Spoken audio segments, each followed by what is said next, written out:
Hello everyone, as you all know, this is Niharika Tiwari. So guys, we're back with another video related to a series of financial accounting or basic accounting, and in this part we are going to start the new topics. So इससे पहले वाले parts अगर आपने नहीं देखे हैं तो channel की प्लेलिस्ट में जाके उसे जरूर चेकआउट करेंगे। टेलीग्राम इंस्टाग्राम में ज्वाइन कर सकते हैं, वेबसाइट का लिंक है डिस्क्रिप्शन में, उसको जरूर चेकआउट करेंगे और जो भी टॉपिक सजेस्ट करने वहां पे आप सजेस्ट कर सकते हैं।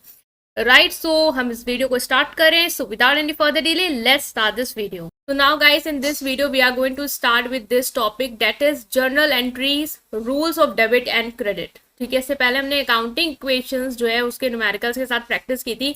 आज हम जर्नल एंट्री की बात करेंगे कि जर्नल एंट्रीज क्या होती हैं और जो भी बेसिक्स है इसका वो हम कवर अप करेंगे वन बाय वन कि क्या रूल्स हैं डेबिट एंड क्रेडिट के जर्नल एंट्री में, कैसे आपको पता चलेगा कि किस ट्रांजेक्शन के अंदर क्या डेबिट होना है क्या क्रेडिट होना है, वो हम डिटेल में डिस्कवर करने वाले हैं। सो बहुत ही इंटरेस्टिंग और बहुत ही इजी टॉपिक है। सबसे पहले तो बहुत ही इजी टॉपिक है। आपको करना क्या है कि अपनी नोटबुक जो है वो अपने साथ लेके रखें और जो चीज़ें हैं उसको वन बाय वन रिकॉर्ड करते जाएं, क्योंकि अगर आपके पास रिकॉर्ड रहेगा, आपके पास चीज़ें सामने होंगी तो एग्जाम्स के टाइम आपको दिक्कत नहीं होगी रिकॉल करने में। ठीक है, सो जनरल एंट्रीज की अगर हम बात करें कि जनरल एंट्रीज बेसिकली क्या है, क्यों होता है। आपको पता है एक बिजनेस है और बिजनेस में क्यों सेटअप किया गया बिजनेस, या तो वो आपको पता है सेल एंड परचेज हो रहा होगा, ऑफ कोर्स। ठीक है, वो गुड्स बेच रहा होगा और गुड्स बेचने के लिए भी भाई उसको सामान चाहिए होगी तो वो खरीद रहा होगा। ठीक है, तो बेसिकली ट्रांजेक्शन्स हो रहे होंगे, सेल्स से रिलेटेड ट्रांजेक्शन हो रहे होंगे, परचेज से रिलेटेड ट्रांजेक्शन हो रहे होंगे। इसके अलावा और भी कुछ ट्रांजेक्शन की, कोई मान लो पैसा निकाल रहा है अपने ही बिजनेस से अपने पर्सनल यूज के लिए, बेसिक सारे ट्रांजेक्शन जो हैं वो हो रहे होंगे। अब बात आती है कि बिजनेस में जब बहुत सारे ट्रांजेक्शन होते हैं तो वो ट्रांजेक्शन का उसको क्या करना पड़ता है, प्रूफ भी रखना होता है। अकाउंट्स तो कहता है कि आपके पास जो भी ट्रांजेक्शन हुआ उसका क्या प्रूफ है वो होना जरूरी है। ठीक है, ताकि आप प्रूव कर पाओ कि आपके बिजनेस में ये ट्रांजेक्शन हुआ है। अब बिजनेस में जो भी ट्रांजेक्शन होते हैं उसके प्रूफ कैसे होते हैं, आपको पता है। आप अभी भी सामान लेने जाते हो तो आपको वो बिल देते हैं। ठीक है, वो क्या है, एक प्रूफ है बिजनेस के पास कि उसने ये ट्रांजेक्शन किया, उसने ये सामान बेचा है इसको, जो भी पर्सन है, और पेमेंट कैसे रिसीव हुई वो सब कुछ बिल में होता है। ठीक है, वो बिल बनाता है, इनवॉइस बनाता है। ये सब चीजें क्यों कर रहा है वो, ताकि वो ट्रांजेक्शन्स को मेंटेन कर पाए। नेक्स्ट आता है कि ये जो ट्रांजेक्शन्स हमारे इन डॉक्यूमेंट्स के थ्रू, जिसे हम कहेंगे सोर्स डॉक्यूमेंट, जो कि आपके इनवॉइस हो गए, बिल्स हो गए, इसके थ्रू जो है उसके पास, उसको हम क्या करते हैं फाइनली वाउचर्स में रिकॉर्ड करते हैं। अब आता है वाउचर क्या होता है। सो जो बिजनेस में जितने भी ट्रांजेक्शन्स हो रहे हैं, ठीक है, उसका हमारे पास हमने देखा क्या होता है, सोर्स डॉक्यूमेंट होता है। सोर्स डॉक्यूमेंट बेसिकली क्या होता है, जो एक प्रूफ के तरह हम बनाते हैं जिससे हमें पता चलता है हमारा ट्रांजेक्शन हुआ। जैसे इसमें आ सकता है आपका इनवॉइस। ठीक है, आपने देखा होगा इनवॉइस और बिल्स आपको मिलते हैं जब भी आप एज अ कस्टमर जाते हो तो आपको भी मिलता है बिल की, वो बिल जनरेट करके देता है कि ये है आपका। कैश मेमो बिजनेस बनाते हैं कि ये इसमें बेसिकली जो भी इन्होंने कैश में सेल किया उसका उनके पास रिकॉर्ड रहता है कैश मेमो के थ्रू। चेक हो गया, ठीक है, डेबिट नोट, क्रेडिट नोट, ये सब चीजें ये लोग बना के रखते हैं एज अ रिकॉर्ड कि इन्होंने जो भी ट्रांजेक्शन्स किए हैं। अब इन्हीं ट्रांजेक्शन्स का ये जो सोर्स डॉक्यूमेंट, उसके थ्रू बिजनेस नेक्स्ट स्टेप पे क्या क्रिएट करता है, वो क्रिएट करता है वाउचर। बेसिक हमने समझा ट्रांजेक्शन होते हैं, ट्रांजेक्शन को सपोर्ट करने के लिए कि हमारे पास उसका प्रूफ है कि हमने ट्रांजेक्शन किया है, हम सोर्स डॉक्यूमेंट बनाते हैं बिजनेस में। ठीक है, हम invoice, bill, cash memo, cheque, ये सब बनाते हैं। अदरवाइज हमारे पास प्रूफ क्या रहेगा कि ट्रांजेक्शन, हम ऐसे अंधा थोड़ी ना कुछ भी लिख देंगे और अकाउंटेंट से वेरीफाइड करवाएंगे। ठीक है, हमें सब कुछ प्रूफ चाहिए होता है। नेक्स्ट हम वाउचर क्रिएट करते हैं। वाउचर बेसिकली क्या है, हर फर्म्स का अपने खुद के वाउचर होते हैं, अपने नाम, मतलब अपने फर्म के नाम पे वाउचर्स होते हैं। कोई भी ट्रांजेक्शन हो रहा है, हर ट्रांजेक्शन का अलग से एक वाउचर वो क्रिएट करते हैं जिसमें लिखा होता है कौन सा अकाउंट डेबिट होगा, कौन सा अकाउंट क्रेडिट होगा। बेसिकली ये बताता है हमें कि कौन सा अकाउंट हमारे में क्या होगा, डेबिट होगा, और कौन सा अकाउंट क्रेडिट होगा। डेबिट एंड क्रेडिट अकाउंट हम समझ चुके हैं। जैसे जो भी आपका टी शेप अकाउंट होता है उसमें इस साइड जो हम लिखते हैं वो होता है हमारा डेबिट, लेफ्ट हैंड साइड हम डेबिट एंट्रीज रिकॉर्ड करते हैं और credit entries right hand side. ठीक है, तो ये LHS साइड और ये RHS साइड की कौन सा अकाउंट डेबिट हो रहा है, कौन सा अकाउंट क्रेडिट हो रहा है, वो हम वाउचर के थ्रू स्पेसिफाई करते हैं। एंड नेक्स्ट कम जो हमारा मेन टॉपिक जो हमें आज पढ़ना है वो होता है जर्नल। जो वाउचर्स होते हैं कि जो हमें बता रहा था कौन सा डेबिट है कौन सा क्रेडिट है, उसके बेसिस पे हम ओरिजिनल बुक एंट्री करते हैं जिसे हम कहते हैं जर्नल।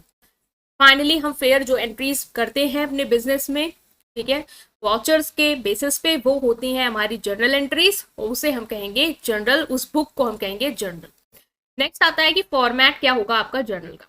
तो अगर आप फॉर्मेट देखें तो फॉर्मेट आपको याद रखना है, इसको दिमाग में बैठा लेना है कि इधर हम लिखते हैं, जैसे हमने इतने कॉलम बनाने, जैसे मान लो ये 1 2 3 4 5 कॉलम्स आपके बनेंगे, ठीक है।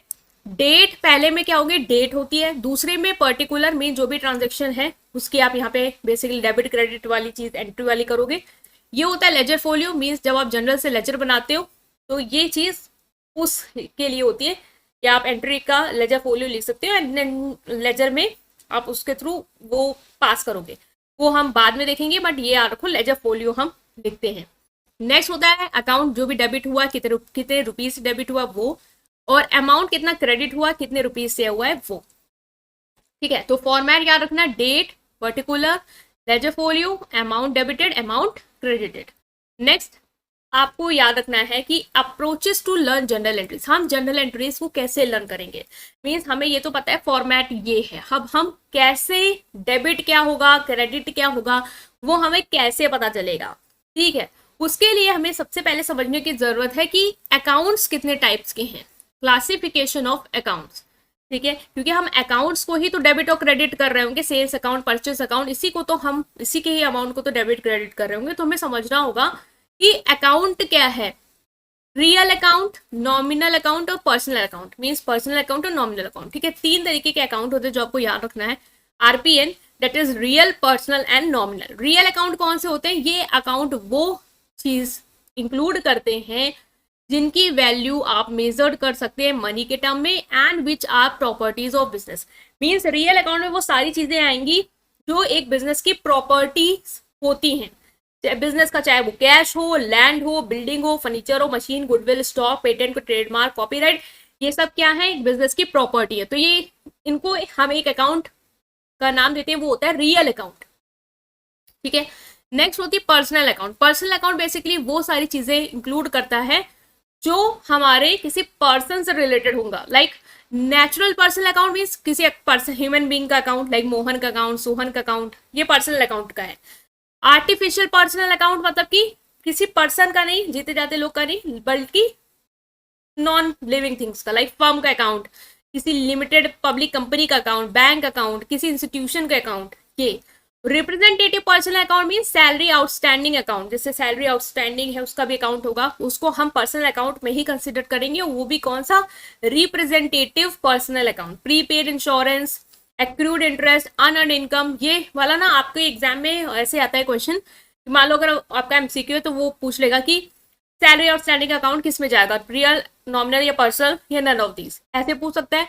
दूसरा वन वर्ड में, मतलब जो शॉर्ट आंसर आते हैं ना, तो वहां पे लिखा रहता है कि कैश है तो अकाउंट बताओ, या सैलरी आउटस्टैंडिंग है तो अकाउंट बताओ, या फिर आपका मान लो फर्नीचर है तो अकाउंट बताओ। तो ये बहुत अच्छे से टेबल याद रखिए कि रियल अकाउंट में वो सारी चीजें आएंगी जिसकी वैल्यू को आप मनी के टर्म में मेजर करते हो, बेसिकली फर्म की जो भी प्रॉपर्टी है, या कह लो कि आप एसेट देख रहे हो, तो cash, land, property, building, goodwill, trademark, copyright, ये सब क्या है, रियल अकाउंट। पर्सनल अकाउंट में आप पर्सन के नेम देखोगे, पर्सन के नेम के अकाउंट, या फिर आर्टिफिशियल पर्सन के अकाउंट, लाइक कंपनी का अकाउंट, कंपनी को जीती जाती इंसान नहीं है बट है, मतलब कि नॉन लिविंग थिंग है, उसका भी अकाउंट होगा, कंपनी का अकाउंट, बैंक अकाउंट, इंस्टीट्यूशन का अकाउंट, और representative personal account, that is salary outstanding, prepaid income, prepaid insurance, accrued interest, unearned income, ये सब।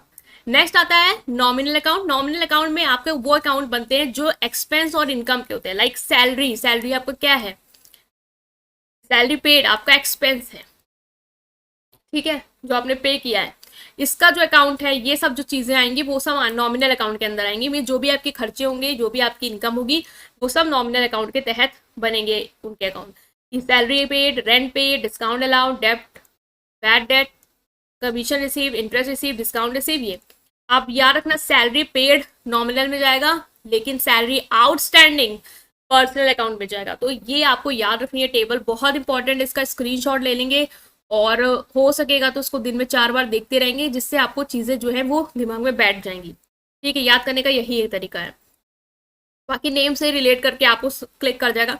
कुछ में कंफ्यूज हो गए तो उसको देख लो, अदरवाइज नहीं होना है।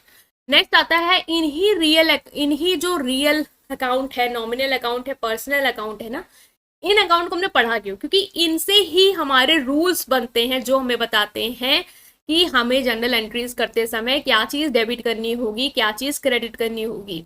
रियल अकाउंट का रूल हमें क्या कहता है? रियल अकाउंट का रूल जिसमें हमने देखा कि बेसिकली वो सारी चीजें आएंगी जिसको हम मनी में मेजर कर सकते हैं और बिजनेस की प्रॉपर्टीज होती हैं।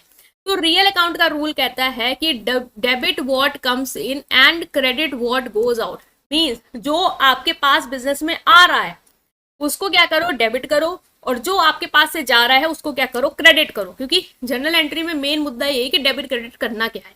ठीक है, वाउचर्स हमें बता रहे डेबिट क्या होगा, क्रेडिट क्या होगा, बट हमारे पास जब एग्जाम्स में आएंगे तो हमें वाउचर नहीं, हमें ट्रांजेक्शन्स दिए होंगे और हमें ट्रांजेक्शन से एंट्री करनी है। तो ट्रांजेक्शन से हमें कैसे पता चलेगा क्या डेबिट होगा क्या क्रेडिट होगा? तो हमें रूल्स पढ़ने पड़ेंगे। रियल अकाउंट का रूल कहता है कि debit what comes in, credit what goes out. जैसे कि समझो अगर आपने फर्नीचर खरीदा है 5,000 का, ठीक है, cash pay, furniture account should be debited according to the rules of debit what comes in and cash account should be credited according to the rule what goes out. अब देखो फर्नीचर क्या है, basically real account में क्यों जा रहा है? क्योंकि रियल अकाउंट फर्नीचर एक बिजनेस की प्रॉपर्टी है, ठीक है, वो खरीद रही है, वो बिजनेस की एसेट है, वो प्रॉपर्टी है, ठीक है, मनी में मेजर कर सकते हैं उसकी वैल्यू। अब जो ये फर्नीचर है ये रियल अकाउंट से बिलोंग करता है। इसका रूल क्या लगेगा? Debit what comes in, credit what goes out. आप सोचो फर्नीचर आपने खरीदा है कैश पे, तो आ क्या रहा है आपके पास? फर्नीचर। जा क्या रहा है आपके पास से? कैश। तो जो चीज आती है उसको आप क्या करते हो? डेबिट। और जो चीज आपके पास से जाती है उसको करते हो क्रेडिट। तो हमें ये पता चल गया कि क्या डेबिट होगा क्या क्रेडिट होगा। फर्नीचर अकाउंट डेबिट होगा to cash account, that is 5,000। ठीक है, तो ये हो गया। नेक्स्ट अगर आपको इसी तरीके से इसको यहाँ पे रिकॉर्ड करना है, ठीक है, ये हमारी जो भी ट्रांजेक्शन था जिसमें हमने पढ़ा क्या कि फर्नीचर अकाउंट को आपने क्या किया है?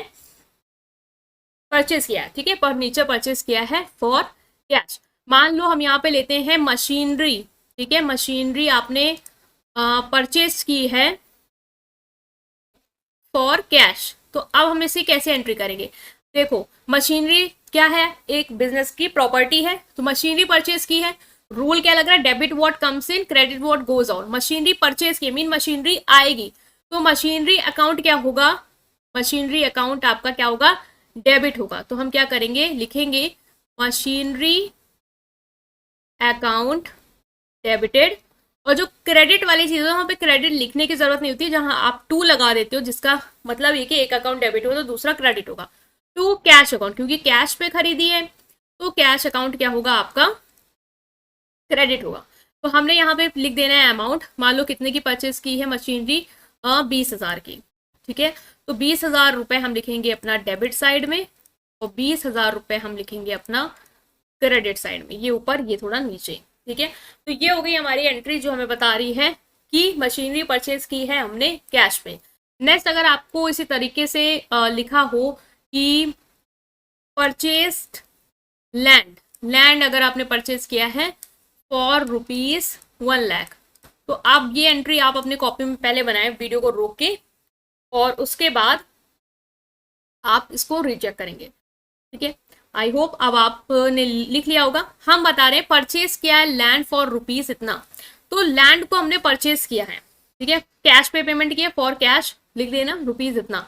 अब हमने क्या किया? परचेज किया लैंड, तो हमारे पास क्या आ रहा है? लैंड आ रहा है, तो हम करेंगे लैंड अकाउंट को क्या? डेबिट। और हमारे पास से क्या जा रहा है? कैश, तो हम करेंगे कैश अकाउंट को क्रेडिट। हम अमाउंट लिख सकते हैं 1,00,000 और 1,00,000। तो ये हो गया हमारा ट्रांजैक्शन रिकॉर्ड, ठीक है। नेक्स्ट एक चीज और जो मैंने यहाँ पे मिस कर दी वो है कि आप जब भी कोई ट्रांजैक्शन लिखते हो तो उसका इस जगह लिखते हो डिस्क्रिप्शन, कि आपको लिखना होगा कि लैंड परचेस्ड, ठीक है। सिमिलरली यहाँ पे भी स्पेस छोड़ के आपको क्या करना होगा? डिस्क्रिप्शन लिखना होगा, ठीक है, कि मशीनरी परचेस्ड और कैश। तो इस तरीके से एंट्री के बाद डिस्क्रिप्शन आता है। फॉर्मेट देखना कि जो भी आपका डेबिट क्रेडिट हो रहा है उसको हमें ऐसे लिखना है, टू के साथ नीचे, अमाउंट को इस तरीके से लिखना है, एंड डिस्क्रिप्शन भी उसके बाद हमें लिखना होगा, देन हम नेक्स्ट एंट्री करेंगे, ठीक है। तो ये हो गया आपका कि पहला अगर रियल अकाउंट वाला रूल लगेगा, रूल सारे याद रखने हैं। रियल अकाउंट का रूल कहता है debit what comes in and credit what goes out, right. Next हम मूव कर रहे हैं नेक्स्ट अकाउंट के साथ, जो कि है आपका personal account rule. Personal account में हमने समझा था कौन कौन सी चीज आती है, बेसिकली जो भी ह्यूमन बींग्स हैं उनके अकाउंट, इसके अलावा जो नॉन ह्यूमन बींग है, ठीक है, जैसे कंपनी हो गई, इंस्टीट्यूशन हो गया, उसके अकाउंट, और रिप्रेजेंटेटिव पर्सनल अकाउंट में भी हमने देखा था कि सैलरी आउटस्टैंडिंग, इंटरेस्ट एक्रूड, ये सब चीजें आएंगी। तो इसका रूल कहता है कि आपको क्या करना है, जो भी रिसीवर है, ठीक है, उसको डेबिट कर दो, और जो भी गिवर है उसको क्रेडिट कर दो। मीन जिससे आपको चीज मिल रही है, जो आपको दे रहा है, उसको क्या करना है, डेबिट करना है। रिसीवर कौन है, जिसको मिल रहा है उसको, रिसीवर को डेबिट करेंगे, और जो दे रहा है उसको हम क्या करेंगे, क्रेडिट करेंगे। बेसिकली ये जो भी ट्रांजेक्शन है, ये जो भी रूल है, वो हम यूज करते हैं क्रेडिट ट्रांजेक्शन, मीन जब हम उधार वाले ट्रांजेक्शन करते हैं, जहां पे कैश नहीं जा रहा है हमारे पास, ना हमारे पास कैश आ रहा है, ठीक है, उस केस में हम क्या अप्लाई करेंगे रूल, कि डेबिट करेंगे रिसीवर को। भाई आपके पास पैसा तो आ नहीं रहा, जैसे हमने पहले देखा था इससे पहले वाले में कि कैश जा रहा था, हमने टू कैश करा था, बट यहाँ पे कैश नहीं जा रहा है, आपके पास क्रेडिट ट्रांजेक्शन हो रहा है, बेसिकली आपके पास कुछ नहीं आ रहा है। तो जब कुछ नहीं आ रहा है तो उस इंसान का नाम लिखेंगे ना, जिससे हमें उधार में या तो लिया या तो दिया है, ताकि हमें पता रहे इन फ्यूचर कि हमें किससे क्या वसूलना है या किसे क्या देना है, ठीक है। तो एग्जाम्पल देखेंगे कि if furniture for 5,000 has been purchase from Shivam, देखो कैश नहीं मेंशन, यहाँ पे बोला कि 5,000 रुपए का फर्नीचर खरीदा है शिवम से, ठीक है, शिवम से खरीदा है कितने का, 5,000 रुपए का फर्नीचर। तो furniture account should be debited according to the rule debit what comes in, and while Shivam account should be credited according to the rule credit the giver. अब ये मत सोचना कि पर्सनल अकाउंट रूल है तो इसमें ऊपर वाला रूल क्यों आ गया, व्हाट कम्स इन वाला, ऐसा मत सोचना, क्योंकि हर एंट्री में मिक्स हो सकता है कि एक चीज इसकी मीन्स डेबिट द रिसीवर की इस पे आ रही है, ठीक है, और वहां पे व्हाट गोज आउट वाला क्रेडिट पे आएगा। तो ये सब होगा, मिक्स मिक्स होके चलता रहेगा, बस आपको समझना है कि रूल कैसे कहाँ अप्लाई होगा। बोला फर्नीचर परचेज किया शिवम से, इसका मतलब फर्नीचर परचेज किया है, तो फर्नीचर तो आएगा ना, तो जब आएगी चीज तो हम क्या करेंगे, व्हाट कम्स इन वाला रूल लगाएंगे, डेट इज उसको हम क्या कर देंगे, डेबिट कर देंगे। तो हमने क्या किया, फर्नीचर अकाउंट को डेबिट कर दिया because of the rule what comes इन। यहाँ पे रिसीवर थोड़ी ना है कि हमने किसी का नाम लिखा हो कि उसने रिसीव किया है फर्नीचर, या उसने फर्नीचर को, हमें पता चलो रिसीवर है वो, ठीक है, क्रेडिट ट्रांजेक्शन था तो उसको दिया है, हमने बेचा है तो हम उसका रिसीवर के फॉर्म में नाम लिखे, ऐसा नहीं। यहाँ पे बोले कि फर्नीचर को आपने परचेज किया है शिवम से, इसका मतलब फर्नीचर आपके बिजनेस में आया है, तो हम लगाएंगे debit what comes in, that is furniture account को डेबिट कर देंगे। अब आ रहा है कि क्रेडिट, अब यहाँ पे क्रेडिट हम कैश इसलिए नहीं कर सकते क्योंकि कैश गया ही नहीं है, यहाँ पे बेसिकली हमने शिवम से उधार पे खरीदा है, इसका मतलब हमें जो उधार पे सामान देने वाला फर्नीचर कौन है, शिवम है। तो शिवम को हमने as per personal account rule क्या लिखा है, क्रेडिट द गिवर, तो जो भी गिवर होगा उसको हम क्या कर देंगे, क्रेडिट कर देंगे। तो हम लिखेंगे furniture account debited to Shivam account, that is credit the giver, 5,000 5,000, ठीक है। आई होप समझ गए होंगे। ये है कि आपको ये नहीं सोचना कि क्रेडिट द गिवर है तो ऊपर मैं डेबिट द रिसीवर करूंगा, क्योंकि ये पर्सनल अकाउंट का रूल जाएगा यहाँ पे। नहीं, अभी आप खुद देखो, फर्नीचर की बात है, फर्नीचर क्या है, बिजनेस का एसेट है या बिजनेस की प्रॉपर्टी है, और प्रॉपर्टी वाले पे तो आपको रूल पता ही है कौन सा लग रहा होगा, रियल अकाउंट वाला रूल लग रहा होगा, ठीक है, अगर वो हमारे पास आ रही है तो वो तो क्लियर ही होना चाहिए, कोई डाउट नहीं होगा यहाँ पे आपको। नेक्स्ट है, अगर हम और एंट्रीज को समझे पर्सनल अकाउंट की, तो हम समझ सकते हैं कि पेड, मान लो लिखते हैं पेड 10,000 रुपीज टू गोपाल, ठीक है, गोपाल को 10,000 रुपए हमने क्या किए, पे किए हैं। तो इसमें क्या करना होगा हमें कि पेड किए 10,000 रुपए टू गोपाल, तो गोपाल को हमने क्या किया, 10,000 रुपए दिए। तो आप खुद सोचो कि 10,000 रुपए आपने गोपाल को दिए, दोनों रूल्स लिख लो यहाँ पे, डेबिट, यहाँ पे debit what comes in, debit करेंगे, और व्हाट गोज आउट, सारे रूल्स लिख लो जो अभी तक पढ़े, क्रेडिट करेंगे, और डेबिट द रिसीवर, ठीक है, अच्छे से लिख लेना, यहाँ पे ऐसे लिख रही हूँ मैं जल्दी जल्दी, क्रेडिट द गिवर। तो आप खुद देखो कि कौन सा रूल लगेगा यहाँ पे, पेड 10,000 रुपीज टू गोपाल, 10,000 रुपए आपके पास से गए हैं, किसको गए हैं, गोपाल को गए, तो रिसीवर कौन है, गोपाल है, गोपाल को रिसीव होंगे। तो हम क्या करेंगे, रिसीवर का क्या करेंगे, डेबिट द रिसीवर, मीन्स हम लिखेंगे गोपाल अकाउंट डेबिटेड, क्यों, क्योंकि गोपाल को पैसे गए हैं, ठीक है, गोपाल अकाउंट डेबिटेड टू, हमारे पास से गया क्या है, what goes out is cash, ठीक है, कितना 10,000 रुपए गोपाल को गए हैं। और हम यहाँ पे इसका ब्रीफ वो लिख देंगे ट्रांजेक्शन का डिस्क्रिप्शन कि पेड टू गोपाल 10,000 रुपीज। ठीक है, तो ये हो गया हमारा क्या एंट्री कि Gopal account debited to cash account. Similarly और पर्सनल अकाउंट का हम दे सकते हैं कि मान लो हमने लिखा क्रेडिट पे हम कुछ खरीद रहे हैं, क्योंकि क्रेडिट ट्रांजेक्शन बेसिकली इस पे आते हैं।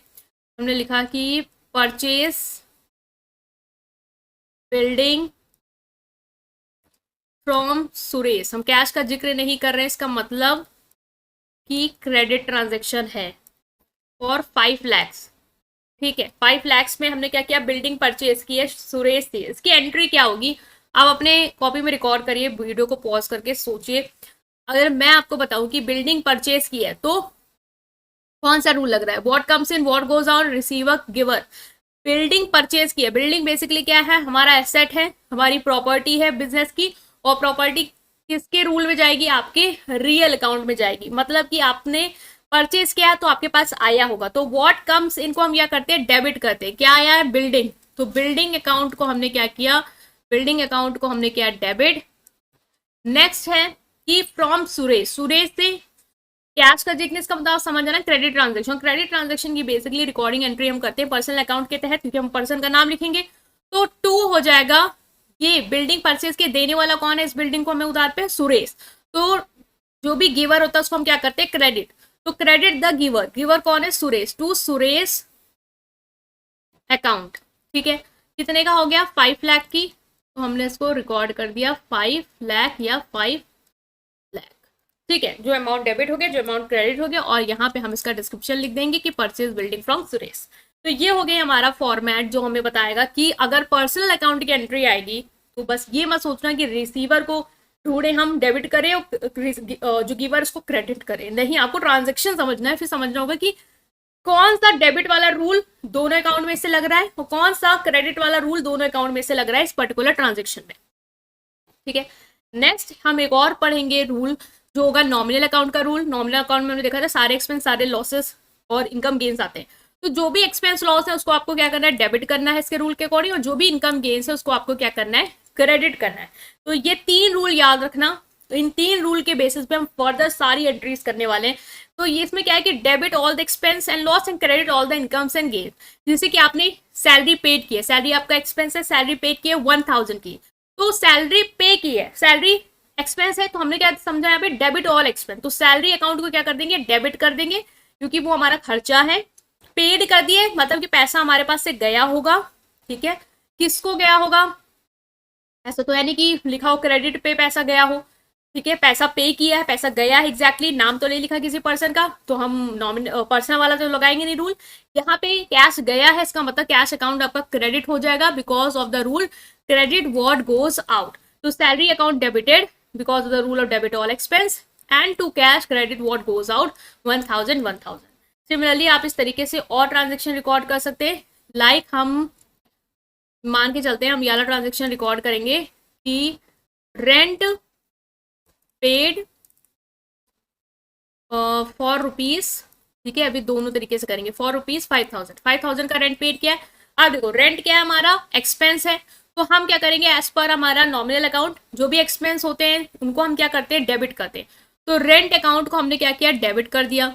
नेक्स्ट आता है हमारा कि गया है, पेड कर दिया, मतलब कैश गया होगा, तो हमारा कौन सा रूल लगेगा, और कैश हमें पता भी है कि रियल अकाउंट में आता है, तो रियल अकाउंट का रूल लगेगा कि हमारे पास से जा रहा है, सो व्हाट गोज आउट को हम क्या करते हैं, क्रेडिट करते हैं टू कैश अकाउंट, जो कि बता रहा है हमारा व्हाट गोज आउट कितना, 5000 का, तो 5000 लिखेंगे। तो rent account debited to cash account.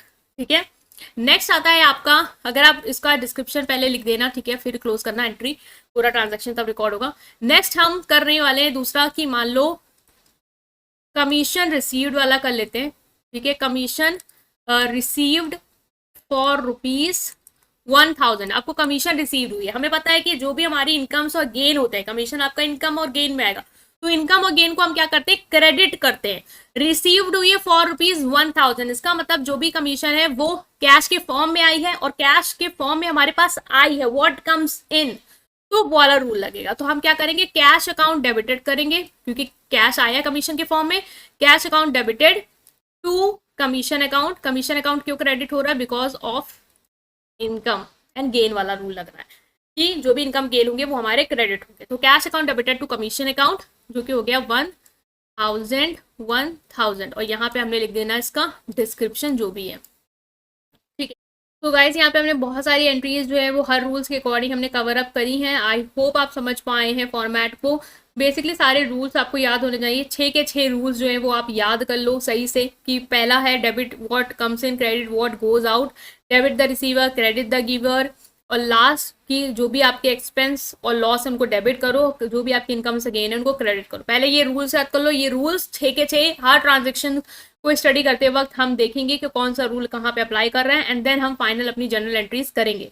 तो इसको आप नोट्स बना लेना और फर्दर हम नेक्स्ट क्लास से कंटिन्यू करेंगे। नेक्स्ट टॉपिक मीन्स इसी को कंटिन्यू करेंगे। नेक्स्ट टॉपिक में सारे जो भी बेसिक्स हैं जनरल एंट्रीज के वो हम क्लियर करते जाएंगे, ठीक है। सो वीडियो कितनी आपको हेल्पफुल लग रही है, आपको समझ में आ रहा है नहीं आ रहा, कमेंट सेक्शन में जरूर बताइएगा। वीडियो को लाइक करिएगा, अपने फ्रेंड के साथ पूरी प्लेलिस्ट को प्लीज शेयर करिए। Thank you.